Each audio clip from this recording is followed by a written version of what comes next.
जय हिंद। आज हम बात करने वाले हैं माइक्रोबायोलॉजी का यूनिट नंबर 3 में लास्ट टॉपिक बचा हुआ है स्टेरिलिटी टेस्टिंग के बारे में। तो स्टेरिलिटी टेस्टिंग क्या होता है आपको समझाते हैं। देखो, स्टेरिलिटी टेस्टिंग का मतलब क्या है। स्टेरिलिटी टेस्टिंग का मतलब किसी चीज में बैक्टीरिया वायरस है कि नहीं है, उसी चीज का पता लगाना स्टेरिलिटी टेस्टिंग कहलाता है। स्टेरिलिटी टेस्टिंग का मतलब क्या कि कोई चीज में बैक्टीरिया वायरस है कि नहीं है, उसी चीज का पता लगाना हमारा क्या कहलाता है, स्टेरिलिटी टेस्टिंग कहलाता है। अब और किसी चीज में बैक्टीरिया वायरस है कि नहीं हमको ये बताइए। तो जैसे हमारे पास ढेर सारी चीजें पड़ी हैं। ये टैबलेट है, क्या इस टैबलेट पे पता लगाना है हमको, इसके ये टैबलेट के लिए पढ़ रहे हैं स्टेरिलिटी टेस्टिंग, किसके लिए, किसमें पता लगाएंगे हम। ये क्या ये शीशा पड़ा इसमें इसमें इसमें देखेंगे स्टेरिलिटी टेस्टिंग करेंगे इसके लिए, या एक किताब पड़ा हुआ है इसके लिए स्टेरिलिटी टेस्टिंग करेंगे, इसके इसमें पता लगाएंगे बैक्टीरिया वायरस है कि नहीं।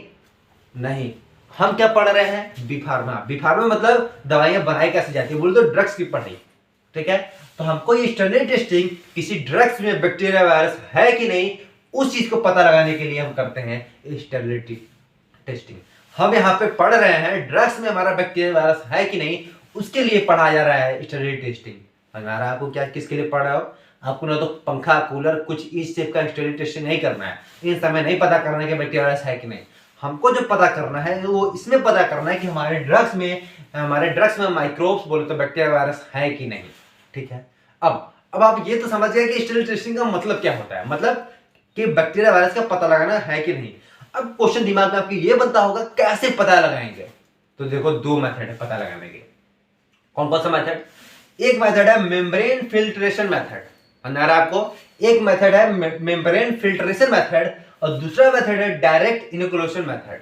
ये दो मेथड है, इन दो मेथड के द्वारा हम क्या करते हैं, पता लगा लेते हैं कि हमारा जो स्टेरिलिटी टेस्टिंग, मतलब इन दो मेथड के द्वारा हम पता लगा लेते हैं कि हमारा उस जो ड्रग्स है उस ड्रग्स में बैक्टीरिया वायरस से बोले तो माइक्रोब्स है कि नहीं। है ना आपको, ये दो मेथड है, इन दो मेथड के द्वारा हम पता लगा लेते हैं। अब कहोगे कैसे पता लगाते हैं, अब आपके दिमाग में ये भी क्वेश्चन बन रहा होगा। तो देखो, अगर हम आपको डायरेक्ट बताना स्टार्ट करें कि कैसे पता लगाते हैं, तो बीच में एक वर्ड आएगा कल्चर मीडिया, मैं वर्ड यहाँ बीच में मैं बोल दूंगा। देखो, इन सबको जब करने जाते हैं, जब हम ये काम करने जाते हैं स्टेरिलिटी टेस्टिंग इन दो मेथड से करने जाते हैं, तो उसमें कुछ कल्चर मीडिया यूज करते हैं हम। ठीक है, अब वो कल्चर मीडिया के बारे में पहले आपको हमको बताना होगा। जब तक हम आपको उन दो कल्चर मीडिया के बारे में नहीं बताएंगे, वो दो तीन जो कल्चर मीडिया है उनके बारे में नहीं बताएंगे, तब तक आपको समझ में नहीं आएगा। ठीक है, तब तक आपको ये चीज समझ में नहीं आएगा कि कैसे हम मेम्ब्रेन फिल्ट्रेशन मेथड करके स्टेरिलिटी टेस्टिंग कर लिए, कैसे हम डायरेक्ट इनोकुलेशन मेथड यूज करके स्टेरिलिटी टेस्टिंग कर लिए। तो हम चलते हैं, पहले आपको हम वो जो तीन ठो हैं, तीनों के तीनों कल्चर मीडिया के बारे में बताते हैं आपको। ठीक है, और उसके बाद फिर इन दोनों को हम डिसाइड करेंगे, इन दोनों को बताएंगे आपको, और एकदम चीजें एकदम सिंपल लैंग्वेज में आपको समझ में आ जाएंगी। चलिए चलते हैं, पहले हम उन तीनों कल्चर मीडिया के बारे में जानने की कोशिश करते हैं। चलो, अब हम उन तीनों कल्चर मीडिया के बारे में बात करने वाले हैं। तो जिसमें सबसे पहले का नाम है फ्लूइड थायोग्लाइकोलेट मीडियम, सेकेंड वाले का नाम है अल्टरनेटिव थायोग्लाइकोलेट मीडियम, और थर्ड वाले का नाम है सोयाबीन कार्सिन डाइजेस्ट मीडियम। ये तीन टाइप के कल्चर मीडिया हमारे यूज किए जाते हैं स्टेरिलिटी टेस्टिंग में, और उनके ये हमारे जो नीचे लिखे हुए उनके ये क्या है, कंपोजिशन है। तो जानते हैं वन बाय वन कि क्या क्या कंपोजिशन होते हैं हर कल्चर मीडिया के। तो सबसे पहला है फ्लूइड थायोग्लाइकोलेट मीडियम। इसमें क्या होता है, L-सिस्टीन अमीनो एसिड होता है, 0.5 ग्राम होता है। इनको आपको याद भी रखना होगा, ये काफी बार पूछा भी जाता है। क्या पूछा जाता है ये भी हम आपको बता देंगे। फिर आता है जीपेट के एग्जाम में पूछा भी काफी बार जाता है, क्या सोडियम क्लोराइड होता है 2.5 ग्राम इसमें। फिर आता है dextrose monohydrate 5.5 gram, yeast 5 gram, pancreatic digest of casein 15 gram 15 gram, sodium thioglycolate 0.5 gram, और resazurin sodium 1 ml, distilled water हम 1000 ml या बोले तो 1 लीटर यूज करते हैं, और पीएच जो इसका मेंटेन किया जाता है वो है 7.1 ग्राम। यही पूछा जाता है कि बताइए फ्लूइड थायोग्लाइकोलेट मीडियम का पीएच कितना मेंटेन किया जाता है, तो भैया क्या बोलोगे, 7.1 ग्राम। सेकेंड आता है, सेकेंड जो हमारे कल्चर मीडिया उसका नाम है अल्टरनेटिव थायोग्लाइकोलेट मीडियम, जिसको हम एटीएम भी बोल सकते हैं।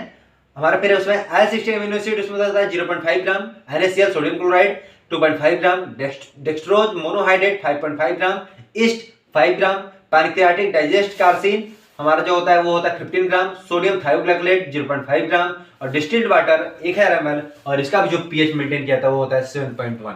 देखो, FTM फ्लूइड थायोग्लाइकोलेट मीडियम या ATM, इन दोनों का जो पीएच मेंटेन करते हैं वो होता है 7.1।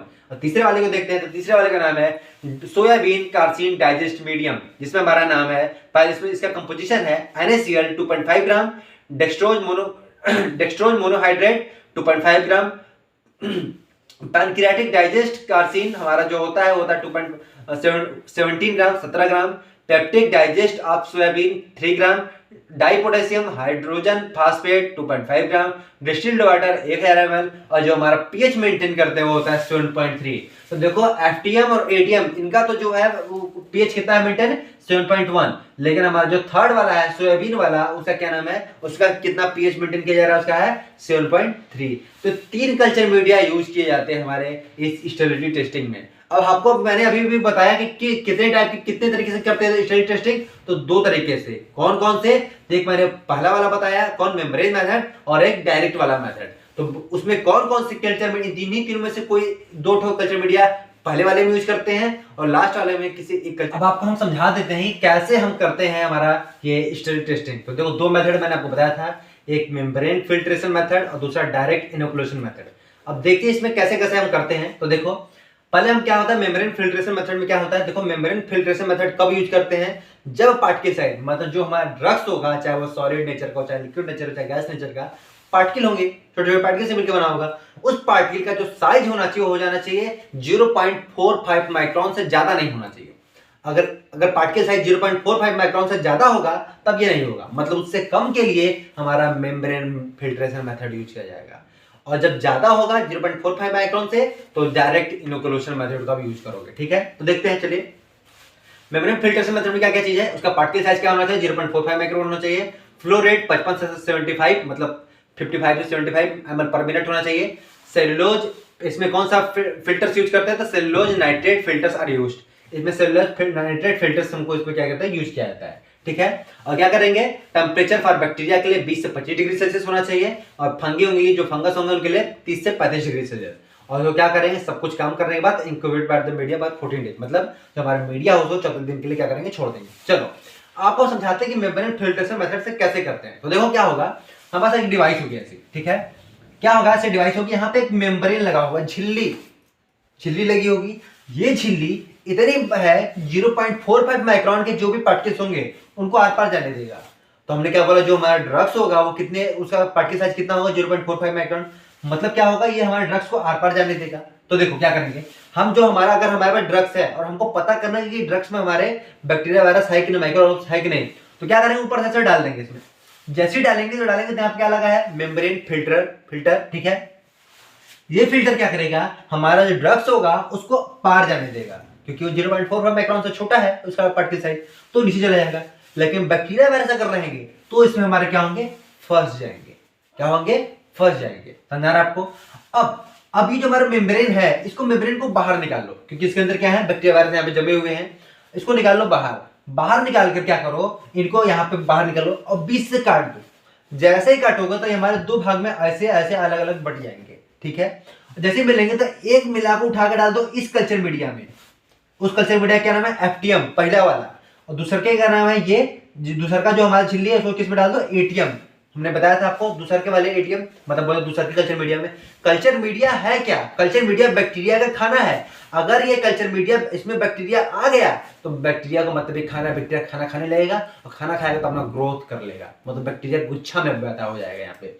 तो जैसे अगर इसमें बैक्टीरिया होगा इस हमारे मेम्ब्रेन में, तो इसको इसमें जैसे डालोगे तो हमारा ये जो हमारा कल्चर मीडिया है एफटीएम, इसमें क्या होगा, हमारा बैक्टीरिया बहुत तेजी से ग्रोथ करने लगेगा, और ग्रोथ करने लगेगा, इसमें भी ग्रोथ करने लगेगा। और जिसमें ग्रोथ हो जाएगा तो हम बाद में इसको 14 दिन के लिए, इसमें जैसे डालने की 14 दिन के बाद 14 दिन के लिए छोड़ दो, 14 दिनों तक एक अच्छे से ग्रोथ हो जाएगा बैक्टीरिया का। फिर हम इसमें देख लेंगे कि हमारा क्या कर रहे हैं, कि हमारा इसमें बैक्टीरिया पैदा हुआ है कि नहीं। हमने कल्चर मीडिया में देख लेंगे बैक्टीरिया का उत्पन्न पैदा हुए कि नहीं इसमें। क्यों, अगर इसमें बैक्टीरिया होंगे तो ये कल्चर मीडिया है, कल्चर मीडिया मतलब बैक्टीरिया खाना, बैक्टीरिया इसको खाएगा तो और ज्यादा ग्रोथ करेगा। इसका मतलब इसमें बैक्टीरिया था तभी तो यहाँ पे इसमें बैक्टीरिया पैदा हुआ। इसका मतलब क्या, इसका मतलब ये कि अगर इसमें बैक्टीरिया पाया गया, अगर हमने चेक किया माइक्रोस्कोप लगा के इसमें बैक्टीरिया पाया गया, तो इसका मतलब इसमें बैक्टीरिया था, और इसमें बैक्टीरिया था, इसका मतलब क्या, जो ड्रग्स था उसमें बैक्टीरिया था। हमारा जो स्टेरिलिटी टेस्टिंग करेंगे वो क्या होगा, हमारा फेल हो जाएगा। हमारा आपको, और नहीं पाया गया हमारे कल्चर मीडिया में कोई बैक्टीरिया वायरस, तो हमारा क्या होगा, स्टेरिलिटी टेस्टिंग पास हो जाएगा। तो ये हमारा मेम्ब्रेन, इसमें मेम्ब्रेन का यूज किया था, इसलिए इसका नाम है मेम्ब्रेन फिल्ट्रेशन मेथड। सेकेंड वाला है डायरेक्ट इनोकुलेशन मेथड। इसमें क्या करते हैं, सिंपल इसका देखो क्या है, ये कब यूज करते हैं, जब हमारा पार्टिकल साइज क्या होना चाहिए, 0.45 माइक्रोन से ज्यादा होना चाहिए। तो क्या करते हैं सिंपल, जो हमारे ड्रग्स हो, अब इस ड्रग्स में मान लो बैक्टीरिया वायरस है कि नहीं हमको नहीं पता अभी, तो क्या करेंगे, इनोकुलेशन लूप लेके जो हमारे ड्रग्स होंगे उसको उठा के कल्चर मीडिया में डाल देंगे। हम क्या करेंगे, हम कल्चर मीडिया में इसमें डाल देंगे। अब अगर हम कल्चर मीडिया में डाल दिया, ये थर्ड वाला कल्चर मीडिया में इसमें यूज कर रहे हैं, सोयाबीन वाला, ठीक है, क्या करेंगे इसमें हम डाल देंगे। अब जैसे हम इसमें डालें, ठीक है, तो इस ड्रग्स में अगर बैक्टीरिया वायरस होंगे, हम इसको इसमें जैसे ही डालें तो 14 दिन के लिए इसको क्या करेंगे, फिर छोड़ देंगे। 14 दिनों के बाद यहाँ बैक्टीरिया का बहुत तेजी से ग्रोथ हो जाएगा, फिर हम माइक्रोस्कोप लगा के देख लेंगे। अगर हमने लगा कर देख लिया बैक्टीरिया वायरस इसमें अगर इस कल्चर मीडिया में पाया गया, इसका मतलब क्या, हमारे ड्रग्स में कल्चर मीडिया था, क्यों, सॉरी इस ड्रग्स में हमारा बैक्टीरिया वायरस था, बैक्टीरिया वायरस था, इसका मतलब हमारा जो ड्रग्स था वो क्या है, स्टडी टेस्टिंग उसकी खराब है, मतलब उसमें बैक्टीरिया वायरस है, मतलब स्टडी टेस्टिंग क्या हो गई, फेल हो गई। और अगर इसमें नहीं पाए गए, तो इसमें नहीं पाए गए तो इसका मतलब ये भी ड्रग्स हमारा क्या है, सही है, ये हमारा पास हो गया। तो इस तरीके से हम यूज करते हैं क्या, तो इस कल्चर मीडिया का देखो यूज हुआ ना। इसे मैंने बोला कि जब आप उन दोनों मेथड को पढ़ने जा रहे हो, उससे पहले आपको 3 कल्चर मीडिया के बारे में पढ़ना होगा। जब तक आप नहीं जानोगे तो आपको कुछ नहीं समझ में आएगा कि हमारा क्या कैसे क्या क्या चीजें हो रही है। मैंने आपको बहुत सीरियल वाइज से इस चीज को समझाने की कोशिश की, ठीक है। तो इस तरीके से हमारा स्टैंडर्ड टेस्टिंग करते हैं, ठीक है। तो ये था हमारा आज यूनिट 3 हमारा क्या हुआ, पूरी तरह से खत्म हो गया। अब हम आपको चल रहे हैं, इसका नोट्स भी दे रहे हैं। ये हमारा लास्ट टॉपिक था यूनिट 3 का। इसके बाद एक यूनिट 4 बचा हुआ है हमारा लास्ट। यूनिट 5 तो मैंने आपको पढ़ाई दिया है पहले ही, तो क्या करते हैं, आपको यूनिट 4 पढ़ा देते हैं, आपका माइक्रोबायोलॉजी पूरी तरह से क्या होगा, खत्म हो जाएगा। चलिए चलते हैं नोट्स की तरफ। स्टैंडर्ड टेस्टिंग का जो नोट्स है आपको हम वो भी दे देते हैं। तो जो मैंने आपको जैसा सिंपल लैंग्वेज बोला था, एकदम सिंपल लैंग्वेज आपको नोट्स भी दे रहा हूँ मैं। तो देखिए, स्टैंडर्ड टेस्टिंग मीन्स टू, इसका मतलब क्या होता है आपको मैंने बताया था। इसका मतलब बैक्टीरिया वायरस का पता लगाना है जो माइक्रो ऑर्गेनिज्म है, तो उसी का मतलब standard testing means to find out whether we have micro organism in a drug substance, मतलब ड्रग सब्सटेंस में हमारा माइक्रो ऑर्गेनिज्म है कि नहीं। It is called standard testing. इसी को पता लगाना हमारा क्या कहलाता है, स्टैंडर्ड टेस्टिंग कहलाता है, ठीक है। अब देखिए, standard testing is done in two way, दो तरीके से इसको करते हैं। कौन कौन सा है, मेम्ब्रेन फिल्ट्रेशन मेथड और डायरेक्ट इनोकुलेशन मेथड, ठीक है। फिर आगे क्या मैंने लिखा हुआ है, वाइल डूइंग स्टैंडर्ड टेस्टिंग, जब हम स्टैंडर्ड टेस्टिंग करेंगे, we use 3 types of media. तो हम 3 टाइप का मीडिया कल्चर मीडिया यूज किया करते हैं।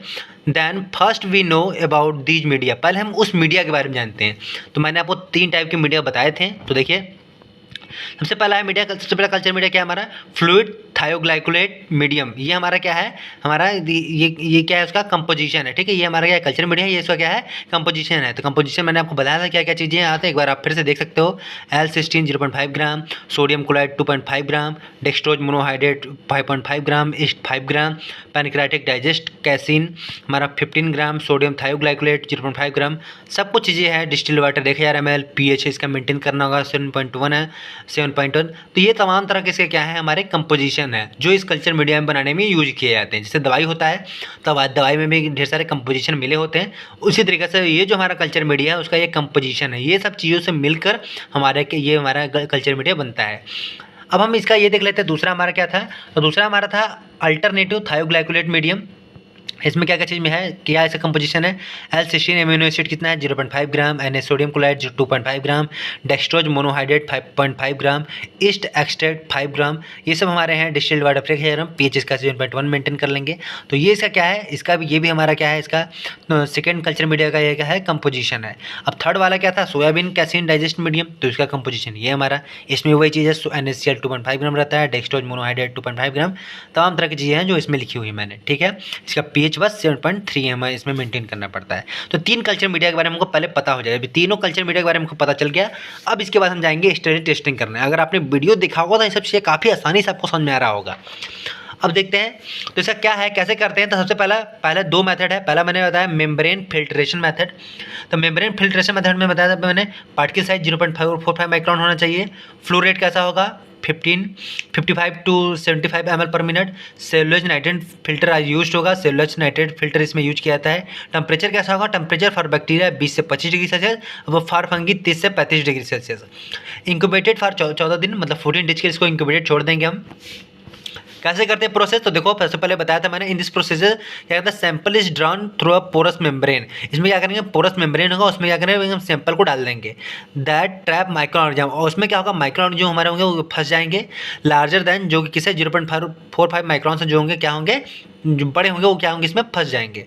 After this divide this porous membrane into two halves, इस पोरस में जो हमारा मेम्ब्रेन होगा उसको दो भाग में तोड़ देंगे, बांट देंगे, and put it into culture media, इसको कल्चर मीडिया में डाल देंगे।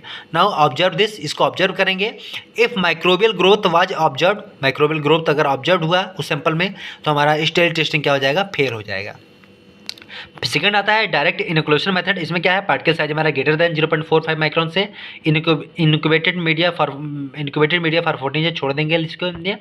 प्रोसेस क्या है, प्रोसेस में क्या है, in this procedure put the sample in culture media, इस प्रोसीजर में क्या करेंगे, जो हमारा सैंपल होगा उसको कल्चर मीडिया में डाल देंगे एंड ऑब्जर्व इट, और क्या करेंगे, इसको हम ऑब्जर्व करेंगे। अगर हमारे जैसे सैंपल में अगर मान लो बैक्टीरिया वायरस है तो कल्चर मीडिया में आ जाएंगे, कल्चर मीडिया में जैसे आएंगे तो वहाँ पे बैक्टीरिया ग्रोथ बहुत तेजी से हो जाएगा। तो वही बोला है मैंने, if the bacterial growth is observe steric testing is failed, अगर हमारा बैक्टीरिया का ग्रोथ उसमें हमको दिख गया तो बैक्टीरिया की कॉलोनी दिख गई तो इसका मतलब स्टेरिक टेस्टिंग हमारा क्या होगा, फेल हो जाएगा।